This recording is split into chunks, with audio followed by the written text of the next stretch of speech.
friends with Marina and writing her autobiography, you know, becoming this this intermediary. But it turns out that she was though she denied it multiple times when asked in interviews. We got the documents now in the JFK files release that show that she was a CIA paid in a witting collaborator for the CIA. Witting means you know that you're working for the CIA and you're publishing propaganda. And this is like official literature, which was, you know, set the biography. People want to know about Lee Harvey Oswald, and this like was basically them, the CIA, creating a legend for Lee Harvey Oswald for the public to eat up and believe. And they silenced, you know, they silenced everybody. There is a video, I'm trying to find it, but Michael Schellenberger made a video, and it was like, the child sacrificing castration cult scares me more than the CIA. That was literally one of his videos. I just thought that was kind of interesting. Dude, the CIA scare me. One of the things I've been digging into is the signal men, right? There was this umbrella man, and he's standing right next to, he was this dark complected man who's right there by the presidential limousine.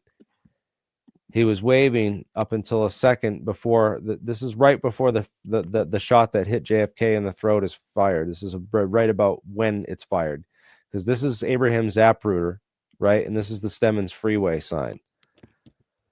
So we know from the Zapruder film that as soon as you know, they emerge from behind the Stemmons Freeway sign, we can see the edge of the umbrella man's umbrella and this man. And these two characters are extremely suspicious, as are the three yellow markings where the shots, there are 3 yellow markings on the curb painted the night before the assassination. Beverly Oliver was standing right on top of the kill zone. And they literally painted the kill zone on. They literally painted it for the timing of the shots. They painted for there to be a kill zone.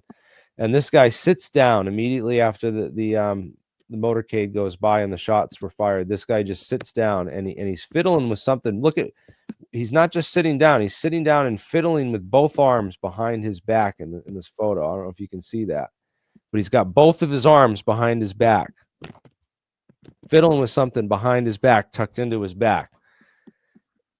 The other pictures we have of this guy that I've put together, he sits down right next to the umbrella man who folds up in his umbrella and they sit down calmly and just look at the situation. This guy's looking over towards the grassy knoll. This guy's looking at all the cops and everyone coming up on Houston and Elm Street, following the motorcade, right? I've been doing a deep dive into who these guys are, these tramps and whatnot, because, you know, the Wikipedia article says that Tramp A is Dan Carswell, but Dan Carswell was actually, if you look up the whole history of Dan Carswell in the CIA, that was a cover name that David Lamar Christ used when he got arrested in Cuba and spent 3 years in a Cuban prison. And those documents came out in the JFK files too. So anyone in the mainstream media tells you nothing's in there and it's all boring stuff, just don't understand jack about any of it. But you can see that the pictures in those documents of David Lamar Christ, and it's clearly not this Tramp A fellow. And plus, this guy just got arrested in Cuba. His wife and kids were like freaking out the entire time he was gone, and he just got reunited with them in, I think, like September of 1963. He was in prison from like 1960 to 1963 in Cuba. And so I doubt that he would be just going to the assassination of President Kennedy, because Kennedy had nothing to do with his arrest or the Cuban, and he just got reunited with his family, according to all these documents. So there's no way that this guy is going to go and be involved in the Kennedy assassination, 2 months after being reunited with his family after just serving 3 years in a Cuban prison for, committing crimes for the CIA. It just doesn't match up, doesn't jive. And it's not him. It's clearly not him. Look at the little slits for eyes. It's not this guy. And plus, David Christ was 6'1", and this guy's clearly the short tramp. He's probably like 5'8", 5'9". So again, Tramp A, and this man is apparently Chauncey Holt, who this stunning confession came out 4 months ago. It's got 3 million views already on Documentary Central. I'm just started watching it. And Judith Van Baker, right? Very Baker. She, first off, she got to read her book, because Danny didn't read her book, man. And he should have really done that interview a lot differently. It didn't jive right. But yeah, Judith Very Baker was working with David Ferry, apparently in New Orleans, working on cancer formulas, fast acting cancer, injections for the CIA. And a lot of the people in the JFK assassination would die of these cancers and stuff, which was really, really interesting. So there's definitely something there. And she talks about all that, and her connections with Oswald. So Oswald's definitely a very interesting character. There's a lot more to Oswald than we know about. And Judith Very Baker's story is just, the tip of the iceberg when it comes to Oswald. There's so much more on Lee. So Judith Very Baker, of course, was Oswald's girlfriend when he was in New Orleans. And while Oswald is in New Orleans, he's working with Ferry and in Guy Bannister's office. Guy Bannister is the FBI agent who created the X-Files. So all this JFK stuff is deeply connected to the UFO file stuff, through these key individuals who come up in the assassination, just in the research. And what's really disturbing is that the people that they have in these hearings going before, Jeff Morley and Jim Eugenio and also even Mark Robert, these guys are excellent researchers. They dove into the JFK stuff, do great research and stuff, but they're afraid to connect it with the UFO file stuff because of stigma. And they don't want to. Everything's connected. It's so crazy. Every single thing is. It's like the CIA and cocaine. I don't know. Everything was connected. You had dolphins. I mean, like Sasquatch is connected to JFK, and that's where they miss out, because they really. I think Sasquatch is the one thing not connected to JFK. No. I've seen things about Sasquatch being connected to, like, in the 70,000 page documents. Bigfoot is in the documents. That's where we're at with this. Okay, I want to see those files. Basically, most of it's not even about JFK. That's where we're at with it. Okay, exactly. Well, if you look at the what's popular and trending on Twitter and stuff these days, is there's a real huge rise in popularity of the theories that that the Jewish state of Israel was behind the assassination of Kennedy. I even went to my local store. I joke around with people at the stores about, hey, that why the CIA killed Kennedy? It's because it didn't help with Ruben. No, but Ruben Juan Batista in Cuba, right? There's ties to Israel and the mafia through that. So the creation of the state of Israel is also tied to Cuba and the Bay of Pigs. So yeah, it's right, everywhere you go. It's also World War II, because Hitler was exterminating the Jews and kicked them all out of Europe and everything. Totally. A lot of them fled, so they didn't have a home. And so, like, the part of the creation of the state of Israel was to, like, give these displaced Jews a home after World War II, and so that's all connected. The Nazi, but the crazy thing is the Nazis and the fascists were behind all this stuff. There's so much connections in the JFK assassination to these fascist, groups and organizations and people, right? But yet the popular, they're successfully blaming the state of Israel, because Anslinger was connected to this one spy at Reuben Ephron and had multiple other, Anslinger had a bunch of connections to Israel, and they're trying to say Anslinger ran this CIA within the CIA, and that it was Israel that was behind this assassination. But really, there's just as many connections to the UFO stuff as there is, to any of that stuff. But it's just crazy, because then you're having all this hate speech, taking over the narrative on Twitter recently, and it's really I think it's just another layer of the onion that they add to sort of discredit so that nobody takes a bite.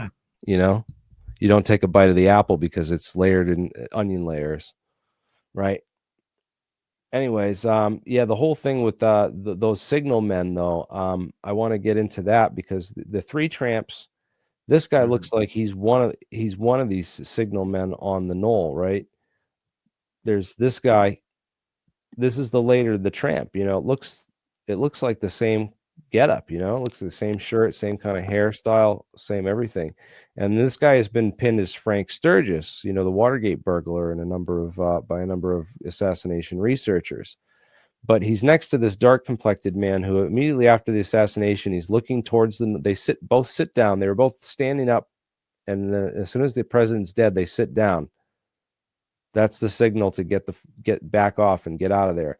And this guy's radioing to somebody, because remember when he sat down before in that other picture, you saw him fiddling with something behind his back. Immediately after the assassination, he's fiddling with something behind his back.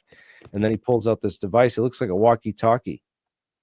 And he's looking towards the knoll on the walkie-talkie, which is, you know, always been super curious about who this umbrella man and this guy walking right up to Kennedy's car, waving at him as he goes by. And then, so a number of researchers have think that this man, the dark complected Cuban man, was a guy named Felipe Vidal Santiago. And as you can see at that nose, you know, it really does look like it could be him. And this other complected man, I don't know Roy Hargraves' height, but it does look like it could be a match for Roy Hargraves, although much more sunken cheeks, as you see in the you know, this whole where's the other graphic that I had of this guy? He has much more sunken cheeks. You see, if that's Roy Hargraves. But these guys were arrested in a train car back in the train yard behind the grassy knoll after the assassination. What? There were about 11 people that were arrested by the Dallas cops in Dealey Plaza. 11 people. And a number of them have been identified as, you know, this guy, I think that Tramp A is Jerry Hemming. Jerry Hemming set up this whole organization called Interpen, which was the International Penetration Force. And they trained under this guy named Carl Jenkins out in the Everglades and down in Florida for these assassinations. And so these guys show up in Dallas, paint these curbs, and have signal men out there, you know, on the deal right in front of the Stemmons Freeway sign with a walkie-talkie. And then like a whole bunch of these dudes were arrested in Dealey Plaza. There's 5 of them that were actually photographed that we've identified, right? So these are the 5 that we've identified as being operatives that were in Dealey Plazas. The 3 tramps that were arrested in the train yard behind, and then these 2 signal men that were out in front. And that's like the key evidence we have in all the tapes of this. I'm sure there's other tapes, because there's other videos and other stuff that were apparently exist in the evidence record that are still classified. If that evidence can come out, then that would really help us piece together, like, were there other agents from Interpen or Operation 40 or Alpha 66 there all those groups are very much related and connected to this Operation Mongoose, which was like this assassination squad that was set up to kill Castro. And when they couldn't get through to Castro and the Kennedy was in the way, couldn't kill a foreign president, so they killed their own. Right. And they had a patsy ready to go that was being, you know, basically handled by these a number of CIA people that we've connected them to, with this patsy, Lee Harvey Oswald, is again connected to, gets a job at D. Harold Bird's warehouse. D. Harold Bird is the guy who the Charles Cabell, the mayor of Dallas, his brother set up the Bay of Pigs operation, was fired by Kennedy. So all these people in Dallas hated Kennedy, and it's the perfect city to have this operation go down and set it all up. But apparently, what I'm learning is that, when they arrested these guys in Dealey Plaza, they had to get their men out. And so they had to create a diversion and get all the cops over there and arrest Oswald right away, because they were afraid that Oswald was going to flee and get away.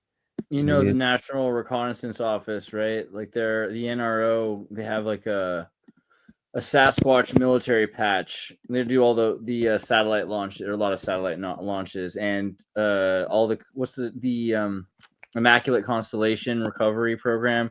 Most of that's through the NRO. But here, just really quickly, pull up my screen for a second. Check out this patch that they have with Bigfoot on it. NRO. 1,000 a rocket. Wow. That's great. I mean, dude. All right. And Bigfoot. Yeah. All right. Wow. Yeah. Well, again, Bigfoot doesn't factor into this, but I will talk about one conspiracy theory. I mean, that's all facts. This is all fact stuff. Is identifying these strange people that were arrested and seen in Dealey Plaza. But what happens is J.D. Tippit gets shot, and all the cops go absolutely bonkers in the city of Dallas. When a cop gets shot, it's just, look at any time a cop gets shot, like when when those two Boston bombers shot the cop and it's open hunting season for the cops. They shot up the entire neighborhood. I went there and filmed the scenes, like in Watertown, Mass. After they caught those bombing suspects, the cops shot up houses, windows were broken, there was bullet holes in the siding. I documented it all. Like, they went nuts. And so that's exactly what happened when Officer Tippit gets shot. Now, Officer Tippit, there's no hard evidence that says that he was directly involved in the assassination. There's theories that, Oswald couldn't have gotten to the theater in the amount of time, and that Tippit was out of the area over here. And that there's a theory that Oswald actually got a ride from Tippit. That Tippit was involved in giving Oswald a ride to the theater and dropped him off there. Because that would explain why nobody saw him walking from here to there. Although they're saying also that he took all these back neighborhoods to avoid people seeing him. But it's a weird spot by this baseball field over where Tippit was shot. But apparently that created the distraction because for them to get the men out of the Dallas police office, because there was no record for that for years. And then one showed up with these names of these three vagrants who to fit the official story on who those three tramps were. But those guys were released sometime after Tippit was shot, when everyone rushed to get to the theater and try to find the cop killer, Oswald. Right. So perfect diversion. And again, Carl Jenkins is still alive. If we could get him to testify to Congress, that would be, he might have some. He might be one of the few people left in the Kennedy assassination with some information to share, because I don't think we're going to get the truth out of Ruth Payne ever. Ruth Payne is literally the whole reason that Oswald got the opportunity in the building. If you believe the official story, none of that would have happened without Ruth Payne, this do-gooder Quaker woman whose father set up USAID and whose sister is a career CIA agent, but swears that she never doesn't work for the CIA, and that all these are just ridiculous conspiracy theories. Whose father set up USAID. Even though she was, anything wrong with that? No, I'm just kidding. The school teacher that was super interested in trying to learn Russian for some reason, and befriended Marina Oswald. Tim Ventura's back. Welcome, Tim. Hey, what's up, Good Tim? to have you, man. Hey guys, can you hear me? Wait. Yeah, you sound great. Yeah, man. Settings, audio. Yeah, good. Okay, I put my earpods in and I wasn't sure. But again, back to so just to finish my thought here real quick. Sorry, Tim. And but I we're just talking about the Kennedy assassination and some of the links to deep state aerospace. I got a picture to show about Kennedy. Just pull that up. I can share if you want. When you're done, let me know. I got some stuff I can share. Yeah, this guy D. Harold Byrd owned the school book depository building where the president gets shot from. Freaking McGraw Hill. And what's really weird is that, the perfect shot would have been right when they make the turn onto Elm. They almost had to stop the car to make this hairpin turn onto Elm Street. And that would have been where you took the shot, unless you had a designated kill zone, which was marked the night before by 3 markers. But also slows down the car to make that turn, right? So right. It's nice. Right. And the S curve is a perfect ambush location because it's just the car can't speed away very easily, and then they have this whole area filled with cars, perfect concealment. You can just duck down and kind of weave through the cars after you make the shots. And who knows? There's a number of theories on where they went from here, but this is the grassy knoll with the white picket fence.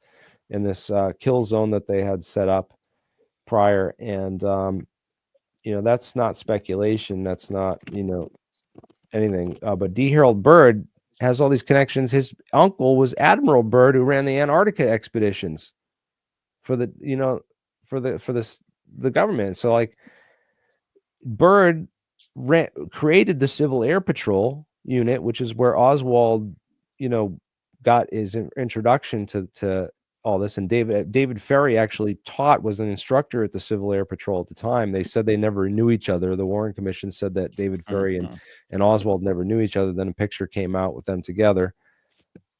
D. Harold Byrd's a trophy hunter, keeps all these heads of animals in this giant trophy room in his mansion. He's also an oil millionaire, right? And what does he put in his trophy room? He takes the window out of the Texas School Book Depository building, replaces it with another one, and he hangs the window up in his trophy room for years. And that's a little weird, right? About the month before the assassination, he teams up with his friend James Ling, and they buy out 132 shares of stock in this company venture called Ling Temco Vought Aircraft. So he was the former CEO of Vought Aerospace. Vought Aerospace built all the flying saucers for Wright-Patterson back in the 40s and 50s under a guy named Alfred C. Loading. So holy crap, these guys are deep aerospace, top secret UFO people, and they're own the building where Oswald shoots the president from, and he puts the damn window in his trophy room. Kind of weird, huh? Anyways, yeah, go ahead, Tim. Let me see. I want to hear what you got. Well, really quickly, pull up my screen for just 10 seconds or less. All right, I got Andreas. Just because you know what? There it is. We all knew it was true. That's JFK at the order of the Sasquatch. Okay, we're good. I'm good now. Okay, let me bring mine up. Okay. Let me see. I'll share that. Oops. Okay. And where's StreamYard? Can you? Okay. Sorry. Okay. So let me. You know what? Let me stop sharing for a sec. So here's my illustrious story. So you guys may know who Gordon Novell is, but just for the audience or anybody watching, Gordon Novell in JFK the movie. Right. There is this guy who is helping Jim Garrison. He's a private detective. He's kind of shady, but he knows everybody. Right. So that guy was Gordon Novell. Now, the claim was that Gordon Novell was a spy, and Gordon Novell was put there by the White House to undermine the investigation. And Gordon, thank you for putting that up. Gordon did have contacts at the White House. He knew a bunch of people there. He was a really interesting character. So I interviewed Gordon later in life, and that was not easy because he had the most foul mouth you can imagine, right? Like every other word was an F-bomb. But so I interviewed him, and during the interview, I asked him, because he was in the Garrison investigation, who do you think killed JFK? Yeah. And so Gordon said to me, and the only reason I'm revealing this is this story is getting out there, right? So Gordon said to me, well, the Nazis did it. They didn't just go away after World War II. And I was like, what? And I was like, okay, well, I can't do much with that. So I published the interview. I put it in. So time passes, right? Gordon dies. I reached out to his son, who lives in Thailand. And I said to his son, I said, look, I did this interview with your dad like 10 years ago. Please help me edit this interview. Does it look okay? So he comes back and he's like, yeah, it looks fine. And I said, your dad said the Nazis killed JFK. That's the damnedest thing. And I said, but that's what he said. And he writes me back and he's like, well, of course he would say that. There's no statute of limitations on assassinating U.S. president. And I'm like, whoa. I was like, hold the press here. Okay. So I was like, Amazing. What do you mean? I was like, do you mean that he was involved with it then? And he said, well, yeah, I think my dad was the umbrella man. And I'm like, okay, so the umbrella man, I guess, is the guy who gives the signal to do the shoot. So I said, so we have some back and forth. I still have these emails archived somewhere. We have some back and forth that happened there. I'm like, okay, so you think that your dad was the umbrella man? I was like, what makes you think that? And he's like, well, among other things, because he mentioned a bunch of stuff, his dad used to go to this racetrack, race cars and all this stuff. This was big down in the Louisiana area, I guess. And he knew all of these characters from the assassination, Clay Shaw and a bunch of those folks who ended up in the Garrison investigation later. Clay Shaw, I guess, was the only person who ever went to trial, and I think he was acquitted or something. But so he knew all of these Bay of Pigs CIA type folks. He hung out with them, as well as organized crime folks, right? And his son was saying, yeah, these guys came over to the house when I was a kid. I knew them by name, all of these guys. He's like, they came over pretty frequently. And I was like, that's crazy. So who do you think killed JFK? And then he says to me, I think it was a guy named Mitch Wirbel. And let me share that real quick. Let me see.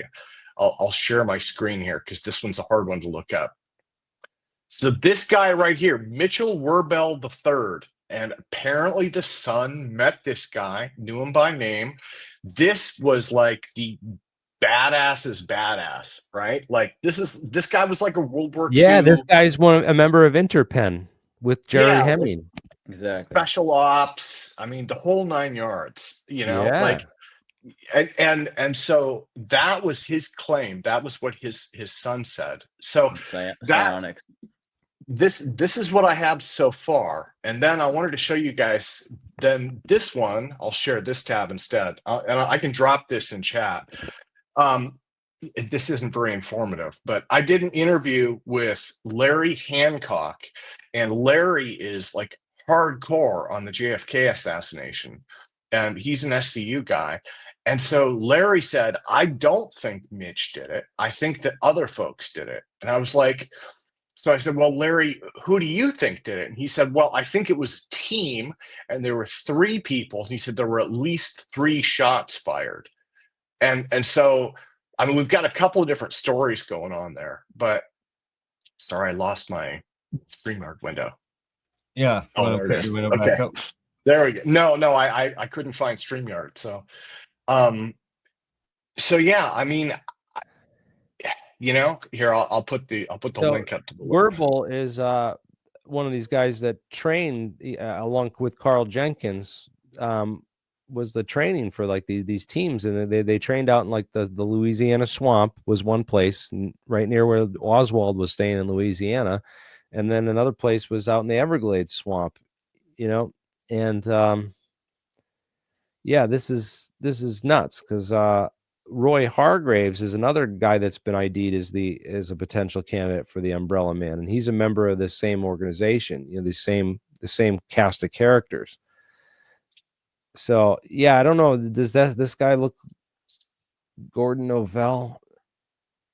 Yeah, I'd have to see more pictures of him and stuff, but so maybe Larry's theory. I've been there, by the way. I have been to the Grassy Knoll, and that area over that monument or whatever that is, that water tank thing there. The Grassy Knoll's actually right over on the side.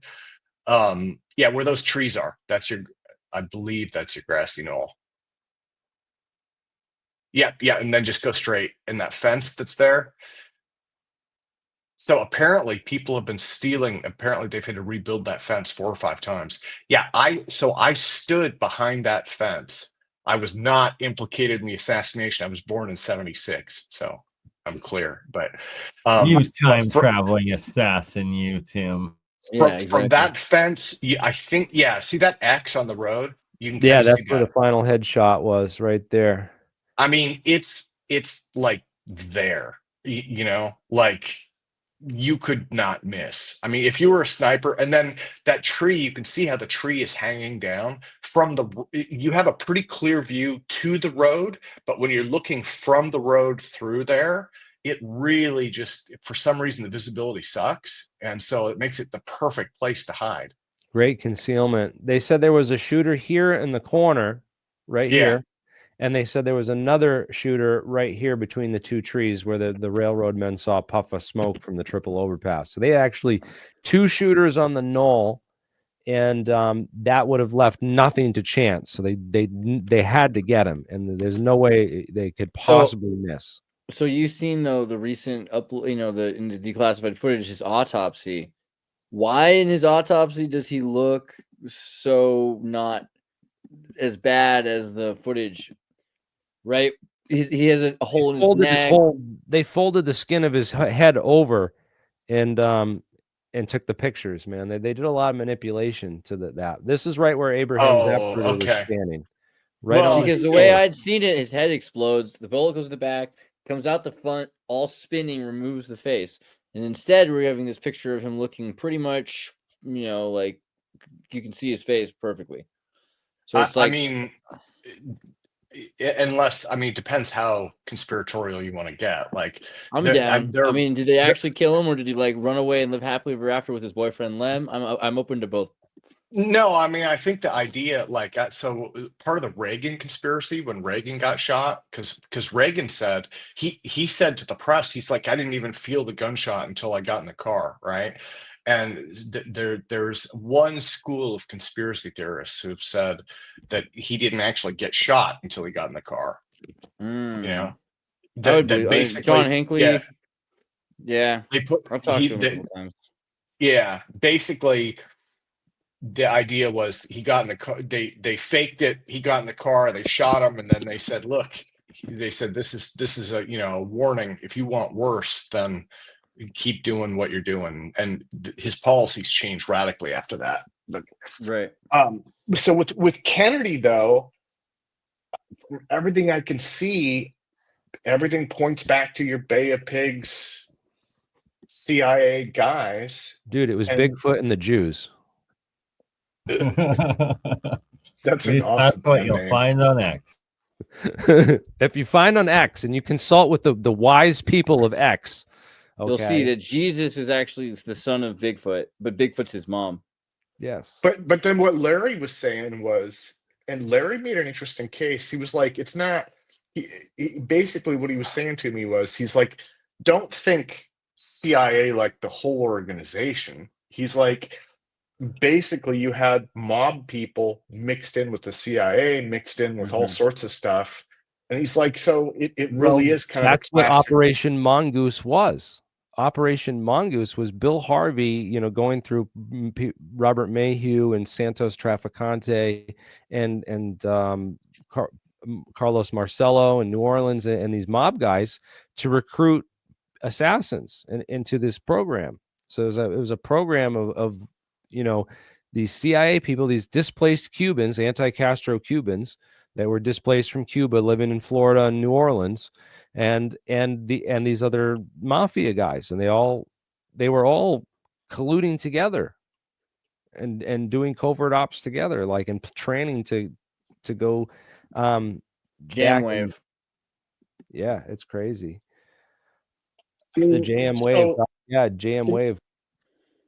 For something like that, can you even really call it the CIA then? Or is it just basically... Well, if it's George Bush was in charge of the CIA, so it's like, do what you want to do, but it's like, clearly Bush was involved with JFK and with Reagan. So it just seems like, if you don't want to say it's the CIA, that's fine. It could be just some guys from the OSS. I think it's fair to call it the Gladio. It's really like the same guys. The CIA members and the members of the Skull and Bones at the same time. Yes, the Skull and Bones, because you don't forget that Ruth Payne goes to the Nashon Island on vacation in the summer of '63 with Alan Dulles is there with his mistress, right? They're vacationing on Nashon Island. That's owned by the Forbes family. That's John Kerry's family. They're John Kerry's Skull and Bones. Ran against Bush in the 2004 election. So yeah, there's a whole connection there with the Skull and Bones organization, and the Skull and Bones is an awesome deep dive for another day. I've done a few on them, talking about some of the theories.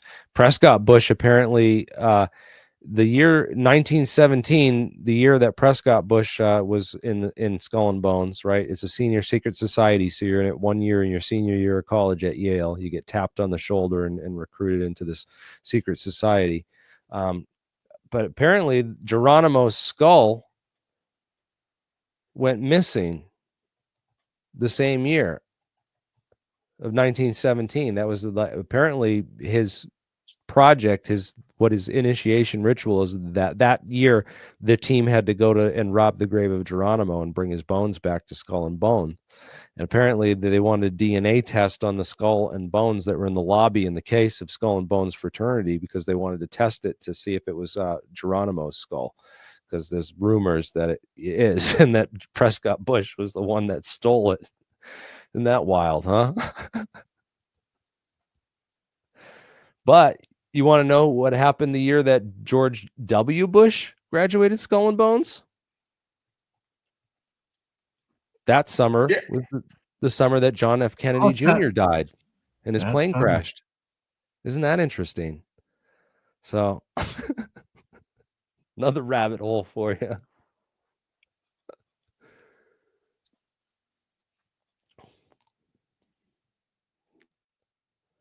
It's funny when you look at Bush's family, because you go back and it's like a bad episode of Back to the Future. It's like Prescott Bush was born of Samuel P. Bush, who was American Steel executive, and his father was Reverend James Smith Bush, whose father was Obadiah Bush, a prospector who fought in 1812. It's like, it just has this kind of weird.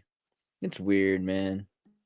Yeah, and then the Smedley Butler accuses the bankers plot, the business plot, right? It was the business plot, and a bunch of these groups got together and tried to set up a fascist dictatorship in the American government. And one of those people was Prescott Bush, and he funded the Nazi Luftwaffe, and he helped funded Hitler's Air Force with gold rush money, right? Because Obadiah Bush was a 49er in the gold rush who had petitioned New York to leave the United States over slavery. Like, the whole thing is just shades of gray. It's crazy, dude. That's Prescott Bush with then Vice President Richard Nixon.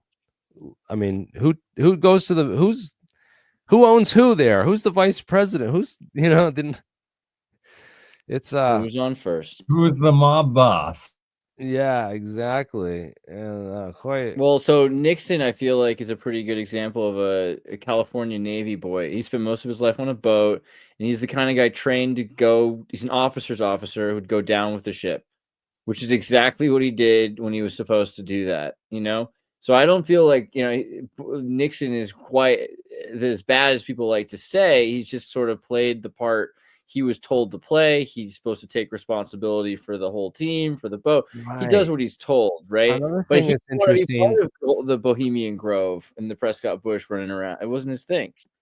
So what do you think about LBJ? I mean, there's the infamous Wink picture and stuff, and there's the phone conversation with him, saying that to smash his dick on the table and call it jumbo. That was the way he decided, like, most business meetings with people. He just whipped his dick all the time. New disclosure tape that came, apparently a Dead Man Switch that Alex Jones was playing with the guy that was the grandson of the supposed bagman or whatever, and that in that tape. Well, it just seems like I don't think that. I think it was his position on the JFK assassin, which was kind of like George W. Bush. They'd want to keep him out of the loop. I mean, I don't think that he was directly involved in the planning or the orchestration of it. It seems to me like the CIA just gave him what they knew he wanted and knew that he would go along with it or something. But I don't know, the whole Billy Saul Estes tape saying, that LBJ was behind it and everything. It's it makes sense. It usually is like, Caesar was killed by Brutus. It's kind of like this. I mean, for me, I don't know. Like, I want to go up a step higher because this ties back into the UFO thing. Like, this isn't just a Tim thing, but like, when I think about the UFOs, there's this back and forth with the government. Same thing with Kennedy. Same thing with like a dozen other conspiracies. September 11th, all of that stuff. And what it comes down to is, like, people don't trust the government because the US government, as organizationally and departmentally, lies all the time about everything, right? And then, like, that's why, like, at a high level, right? I'm like, okay, the problem is not Kennedy and it's not UFOs. The problem is like we have a government for whatever reason. I want to believe that people are honest when they get into it, but there's something about our government and the system and the way that it works and the way that people fit into it, where it's like incredibly dishonest about everything. Everything. I mean, like you look at the like labor statistics get manipulated, right? Like just, and I'm sure some of the stuff you guys know, like It's like turning into the old Soviet system before the collapse, pretty much. well, I mean, the Soviets at least were honest about being assholes. With our guys, so with labor statistics, one example you guys may know is unemployment statistics, right? Do not include people who have left the workforce, which is basically if you've been unemployed for more than like 8 months or 12 months, they just don't count you. So they're like, yeah, unemployment is, it's worse than we'd like. It's 10%. And I'm like, oh, you mean there are 10% of people in this little window? So what about the rest? Wow, that's insane. 10% in the window of have just like stopped working in the Well, last no, 7 months. mean, So let anyone me. after Yeah, what I, about people that haven't worked for years? right? Like I how don't know. much hard could it be? That's wild to actually Let think me about. let me look at what our unemployment rate is right now. Right, so right now it's 4.2% unemployment. Okay, and that doesn't sound bad, right? You're like, yeah, 4%. Well, that could be you could have 100 different explanations for that. Okay, but that does not include people who've been out of work for more than a year, right, or whatever. And then the other one is like, have I showed you guys the buying power of the dollar over time? Oh yeah, it's just absolutely horrid. uh Here, can I share this real quick?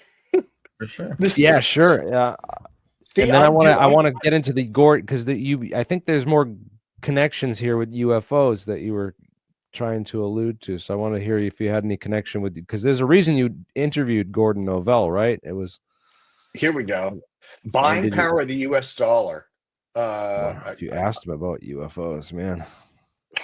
Yeah, I mean, yeah, we know that the dollar's buying power is just. yeah, I mean, it's like it's just insane. And so the whole thing is like a pressure cooker Remember, I on the used to have American penny candy public. when I was a kid, and a Coke cost $1. Yeah, now they're You know? talking about getting rid of the penny because it costs more to make a penny than Canada a penny already is Yeah, got worth. rid of our Trump pennies did. years Trump ago. Trump stopped the penny. He Did already he? did that. He Yeah, already put a thing out. Yeah, so save your pennies. They're not gonna be gone soon. I mean, but when you get down to the brass tacks of it, like the U.S. government, maybe everybody does this. I don't know, but like I'm American, and as an American, like the U.S. government lies all the time. And my mother is part of the silent generation, and for her, she goes back to Eisenhower and the U-2 spy plane, and But it, presidents it lied goes before it goes that. But beyond just them lying. They hire journalists and they place journalists in positions and editorial positions to make sure that everybody lies and everybody repeats their lies and nobody tells the truth. That yeah, it goes way beyond that. Just that they lie. The effort and the extent that they go through to keep people in the lie is just beyond Oh, anything. I mean, what they lies literally created this we whole UFO hearings. oh, They what propped up these fake people that don't know dick about anything and put them in charge of telling our Congress, who's already clueless about this issue. It's designed to never get anywhere. All of it. and then the other thing that's interesting, one of the deciding factors, I guess, in this year's election, and I don't know exactly what this means, but basically guys in our age group, younger white males are the least represented voting group. I guess they vote less than anybody else. They started to vote in this election, which is why Trump got elected. I think that's kind of an interesting bullet point. I don't know what it means, but it's like this giant silent demographic that's just like, we don't care, we're doing other stuff. And it's like, but that it makes sense because I'm on social media and I see a lot of the pushback that's out there, and there's some crazy stuff, you know. Right? I mean, Like there the was pendulum is swinging back, and it's like we just need to try to find common ground instead of continue the back and forth. And just all politicians are scumbags, it seems. So we just need disclosure and to push it the proper way through science. yeah, I don't know, man. I don't know. I mean, you know, when I was working in real estate, one of the sayings they had was they were like, you can prosper in any market, you can prosper in any time. You just have to change what you're doing, right? Or what was that? There was some guy who said the money is always flowing, it's just flowing different places.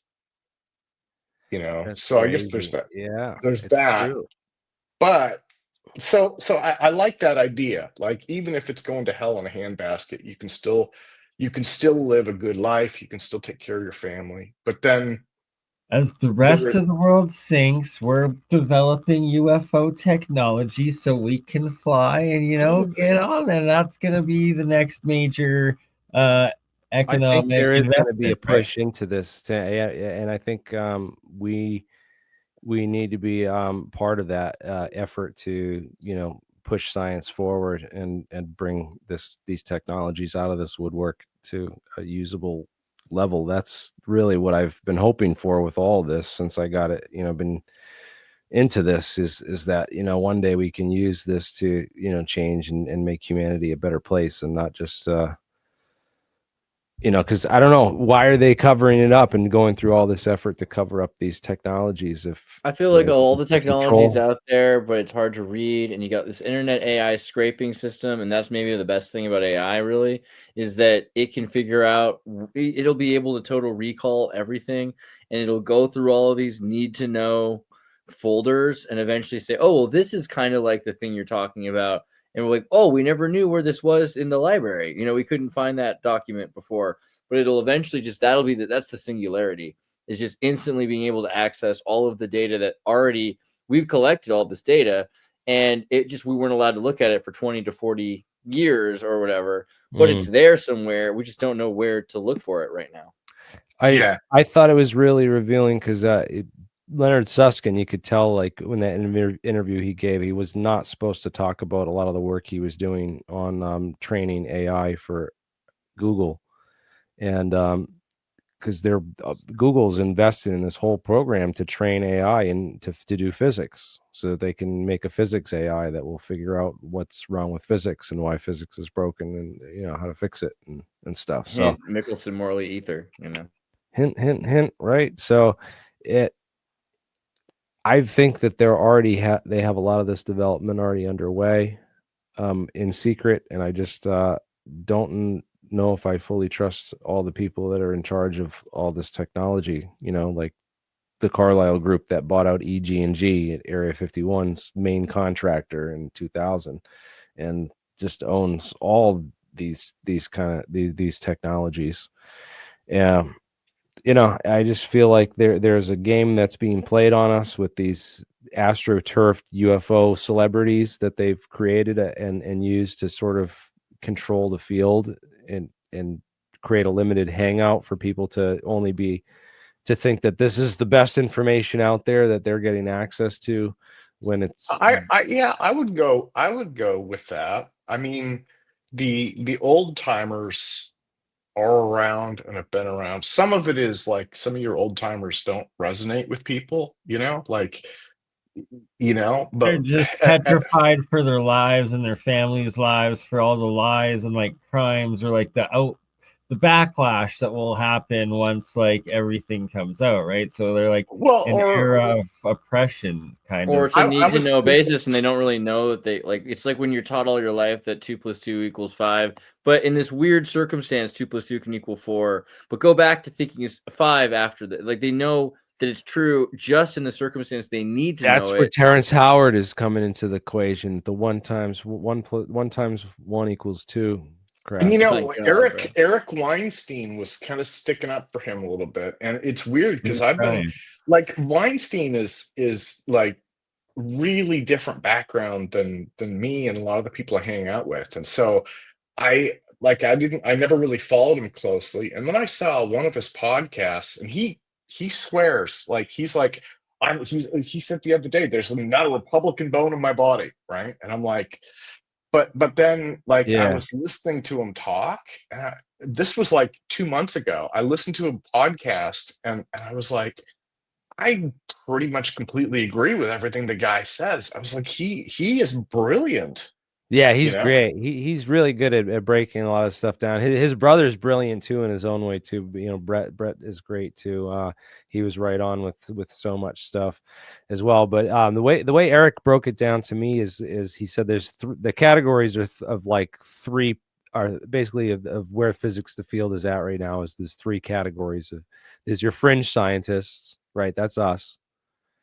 There's your cranks, okay? That's the person you just mentioned. I won't mention any names. Then there's the Knark. Okay, the Knarks are like people like Sabina Hassenfelder. They're the ones holding up the establishment status quo on all this stuff, and the Bill Nyes and the Neil deGrasse Tysons, right? So The Bill Nyes with the science lies. Well, Bill. well, Okay, so Bill Nye is not, if I remember correctly, he's like a science educator, but he doesn't Right. have any. So He's not like a physicist. That's what my. exactly. Right. And then Sabine, Space. I've never heard her go into anything like UFOs. She sticks with the more traditional stuff, right? I mean, but then Neil deGrasse Tyson, I get the impression he has been so opinionated that he's like turning a lot of people off now. Like, has he been mind controlled? He literally was like, the genome things that doesn't like that's nothing now. You can literally just decide whatever sexuality you want to be. Like, it's like it's getting too he was here far not away too from long ago. science. It's like I think some of it's ego. I think some of it's ego, Yeah, like yeah. Well, you gotta keep a small ego, and sometimes it runs away on these guys. I also wonder if there's also infiltration because a lot of what Neil claims, and Neil obviously he's the head of the astronomy at the Hayden Planetarium, Saturn worshiper. and there's a number of academics within this. It's like a college within within itself with like. So he says I rely on a lot of other experts for my opinions and my information and stuff. So he's got a whole bunch of people around him because he seems to like comment on a lot of stuff that he's not necessarily an expert in, but seems like he's informed enough about that he should have be able to have an opinion on it. And that's kind of crazy because he's talking to all these people around him, and if I want to infiltrate a guy like this, that's where you do it, and this is literally what these intelligence agencies and these people have done to such an extent. You realize that there are people like this all over, and then sometimes it comes out that Neil's I don't know if he's a witting or unwitting participant. I'd say more unwitting than witting. It'd be very easy to fool a person like that by surrounding himself with a bunch of your experts, right? And that's all you'd need to do. And Yeah. he would simply repeat those Seems a little- talking points, yeah. which is Well, essentially what I think he does a lot of the time. there's a lot of groupthink too, right? And a lot of that, I mean, psychologically, it's been demonstrated. Like, people will align themselves with whatever that group is. So, But Neil's also a machine, like all his people in his circle, like he knows your birthday. He's got you a present, like he's. That's on the top thing. It of, seems like weird to me that we like would accuse Schellenberger and not Neil deGrasse. I mean, going right, like he's a Saturn worshiper. No offense, in a black suit, and he's constantly pretending to be a scientist but he's really like, and is he really much more of a scientist than Bill Nye? Well, I mean, what's he I'm famous not saying for? he's for like television shows, and originally for having control of being an Carl actor, Sagan. He was supposedly Carl known. Sagan. He was Carl Sagan's student. No, That's in why people care about him. in astronomy, he's an astrophysicist, and the only thing Yeah, I because think of Carl he's really Sagan. famous for that I know of that I can say off the top of my head is that he downgraded Pluto from its planetary status. Okay, well, Right. I would say the only reason he had that chance was because he had some tie to Carl Sagan. It's really, it goes back to, and that's more gatekeeping and more psyop. So it's that if you want to get into conspiracies, that Pluto thing, that's our cause. We should rally around that. Save Pluto. Pluto's Pluto is a planet. All right. You know what? I agree. Just Or nothing. I saw this. think Somebody nothing- sent out a everything's a plaque. Somebody had a picture of the Voyager plaque the other day, and like the one where it shows all the planets. The one that it's out in space, Yeah, right? way out there, and it's got Pluto as a planet. It's got Pluto on it, and they're like, "ET, what happens when ET finds this?" And they're like, "Where's the extra planet?" Yeah, well, there's older pictures where there's a few more. There's Planet X, and there's a couple more. So someday I'm gonna meet Neil, dude. It's gonna happen. Oh, 'cause, well, I mean, he's so wonderful. We love you, Neil. Like, are we kids? I'm gonna meet him one of these days because I told you. If Jeremy could meet Lou Elizondo and have a respectful conversation, he definitely could do. I'm sure you could have a respectful conversation with him. I think that's completely plausible. There's nothing wrong with trying to do that. But I feel like I don't know if I agree that he's just naive. I think disingenuous is completely plausible.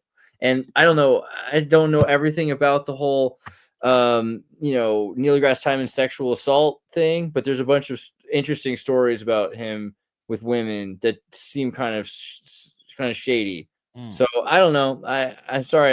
I'm very skeptical. I don't know, man. Again, you have nobody from Epstein Island, real child rapists who've been arrested. Apparently Ghislaine Maxwell went on trial for trafficking children to nobody, and Russell Brand's just been arrested for rape charges going back to like 2005 or but something. Neil deGrasse Tyson was cleared of all misconduct. Good for him. I'm just saying. Well, I hope Russell Brand is cleared as well too. I mean, that guy had Well, it doesn't really matter, does it? over He's him. in Israel right now. They don't have extradition out of Israel.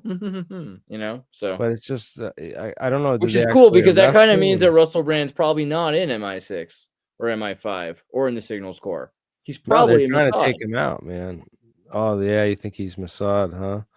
I mean, just because of that one movie, Get to the Greek, I feel like that's the only reason I think that. I think he's part of the Bigfoot clan because he is. That's for sure. He's super hairy, Right? We're gonna have to look into space-time wars, Nazis outside of the singularity, and Bigfoot because that's the only thing that we. You got me thinking about movies. If you I was gonna say this. Okay, avoid this movie. Did you see the previews for He's always got the Nosferatu? Oh yeah, for sure. Okay, I don't so think I've saw ever the seen previews. a Russell Brand video where he's not showing off that friggin' carpet on his Just chest. Sasquatch fur. Yeah, Yeah. exactly. Let's But go, what about sorry. the Nosferatu movie? I always So wanted to make a movie Naughty Feratu. I always felt like that could be a. So I saw the seen that promos yet. for that, and I was like, "Oh, I'm so pumped! I want to watch that." Right, good vampire movie. They played it up, and man, I will tell you, I've been working on that movie for like 4 days. It is so boring and so slow. I can only do 15 minutes. It's that movie. Like I can only do 15 minutes at a time. So yeah, like if you Puts want you to time to sleep slow sort of thing. down, that is the movie for you. Like you turn that thing on and dude, time will just stretch out. Like how like sometimes if you get baked, things will take a really long time. Like if you got baked and watched this, like you would just be there for eternity. It would just be ever. Interesting about that. Can you pull my screen up for just 2 seconds? I was in Vienna and I was going by the movie theater. The first day it said Queer Nosferatu because it was a double feature. And then the next day it said Nosferatu, A Real Pain. And so for whatever reason, I just couldn't bring myself to watch Nosferatu. You know what I mean? Dude, yeah, don't, you know what? Don't trouble yourself. It is a real pain, huh? I gotta go check it out if it's free. I mean, I don't know. I don't think I'll pay to rent it then. Probably You got to won't watch be able to get Snow through it. Woke first, right? You know. Snow Woke. Oh yeah, I haven't seen that one yet. I think I wish I that don't they would think let me anyone has. ruin their movies for them. If I could have made Snow Woke, JFK and Sasquatch and the Nazis would have been in there, and it would have been so much more popular. You know, the one that I just watched, I shouldn't even admit this. In fact, I just started on it, so I'm not done. Beverly Hills Cop 4. Oh, great movie. Wait, 4? I don't know that one. Is that 4. Yeah, like it just came out a couple of years ago. My and God, then I really? was watching it, yeah, and the part that gets me is like, I'm like, Eddie Murphy, that the first one came out like 40 years ago, right? And I'm like, Eddie Murphy, number one, he doesn't look that much older. I'm like, he looks maybe 20 years older. He doesn't look 40 years older. I'm like, that's insane.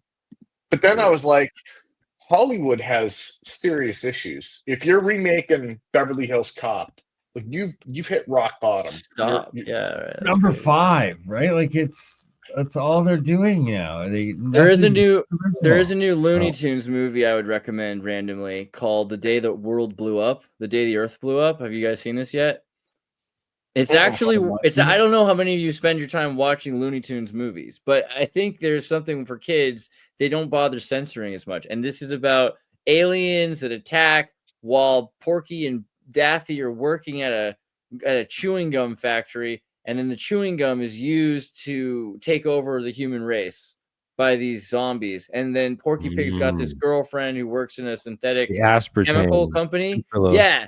And she knows all about synthetic chemicals and everything like that. And so they're trying to figure out how to control their minds with these weird chemicals, which are causing kind of and I was just like 2 days before this movie came out, I was thinking to myself, mind control is great and all, but gut biome control, that's really, if you're a smart corporation, you're going to try to figure out how to control people from their gut instincts with their gut biome. And then boom, I see this movie that's literally about that, which blew my mind, because it's Looney Tunes, of course. Wow, man. I just dropped right. there's I a new think Tron coming out.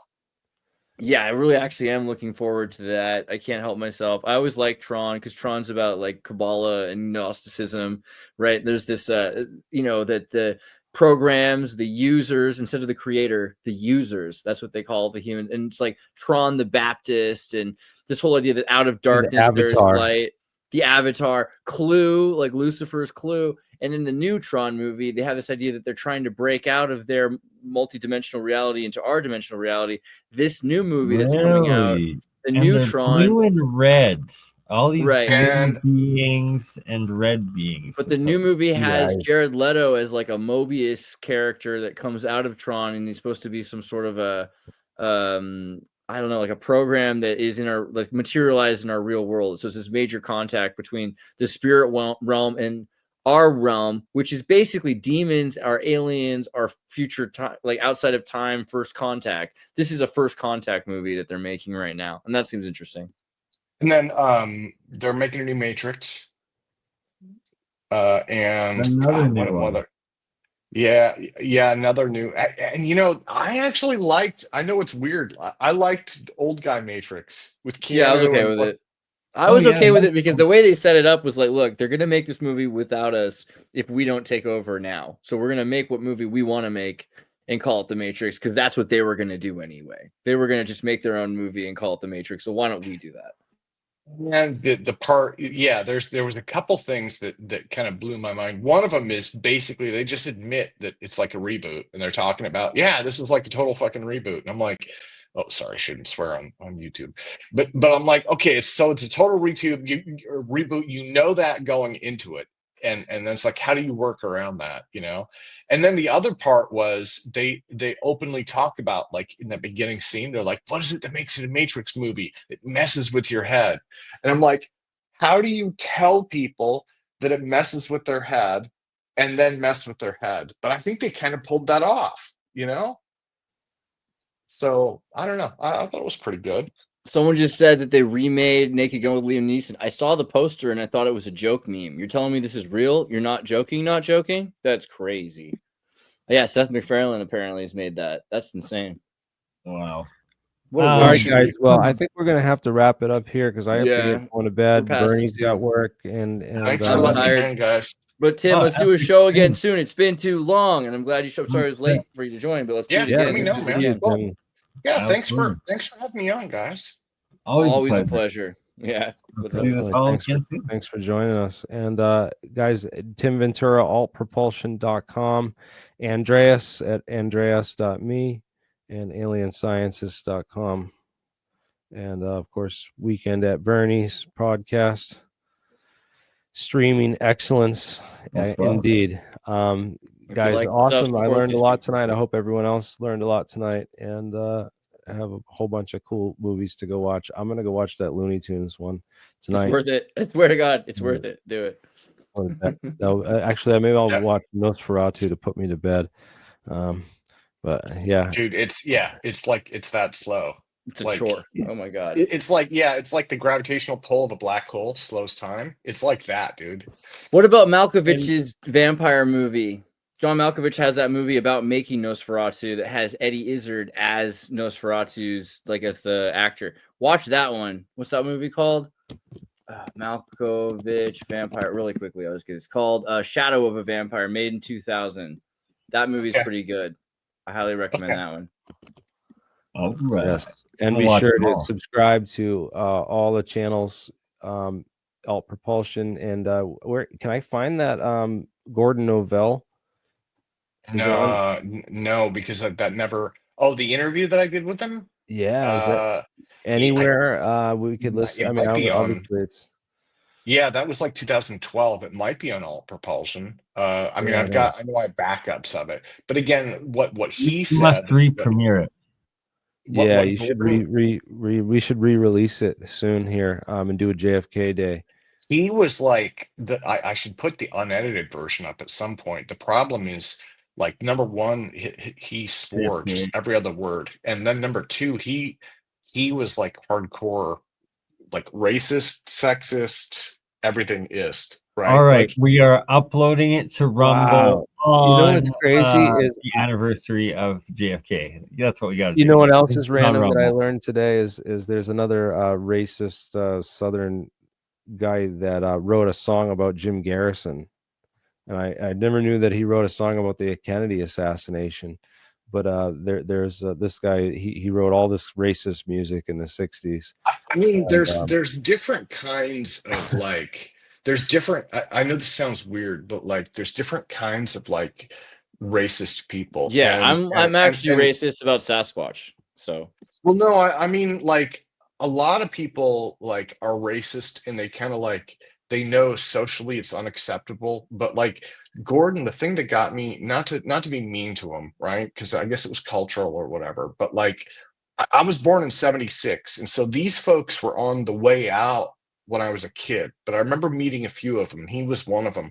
They were just like openly, unapologetically racist and sexist. Same thing with women too. It was just anybody he didn't like, and he would go in details. But the part that gets me is like, they didn't clue in on the fact that it's like, okay, these are not cool beliefs to have in this day and age, number one, and it's even less cool to just talk about it openly. So just, so he was the guy where you're having a conversation with him and he'll just drop something and you just stop and you're like, you can't say that. But Yeah. like, they do. That's just, that's their reality. So So we're going to stream it to Kick, we're going to stream it to Twitch, and we're going to stream it to Rumble, where all the there's politically also inappropriate retarded videos. content Sasquatch goes. power. Yes, dude, I think all of those would just basically catch on fire, right? Like, it would be. I think it would trend. He was working with Mark McCandlish was it Mark McCandlish? He was driving. I called him one time and he was driving across, like, he was going from Utah to California looking for UFO stuff, and I think it was related to McCandlish's UFO. Gordon Novell. Yeah, so he's into UFO stuff. That's weird. That's even more interesting. Right towards the end, like maybe the last 10 years or something. I mean, he was working on some project, but I never did get the details on it. So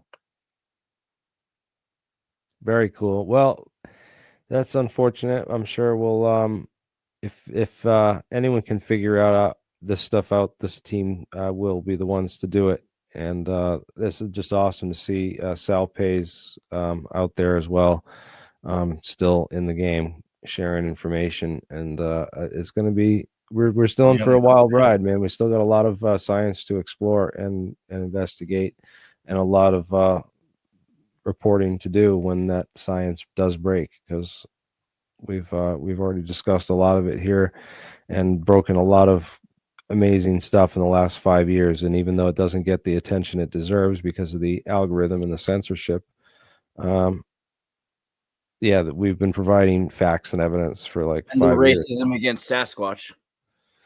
We joke around. Yeah, you have to have a sense of humor about some of the stuff, and you can't be completely just non-silly people, right? It's got to be real science. We have a statue of Sasquatch in a little town I live in. I'm not sure why they put that in there. It's more of an Oregon thing than a Washington thing. I mean, it's part of our Northwest tradition, but I mean, like, Oregon claims that, right? Western Washington, I don't know. We got like seagulls and gooey ducks. Bernie knows. We're wait, yeah. You're not in Vancouver. You're in Central No, Canada. I'm in Alberta, but I go to Vancouver, BC a lot. But Okay. we'll go into the cryptids another day because it's another story. But It's just the rain, dude. That's why our state bird is the garden slug. all right. But yeah, gotta Good go to bed. All right, Love y'all. going to bed. Have a Talk good one, soon. guys. Have a good night. Thanks.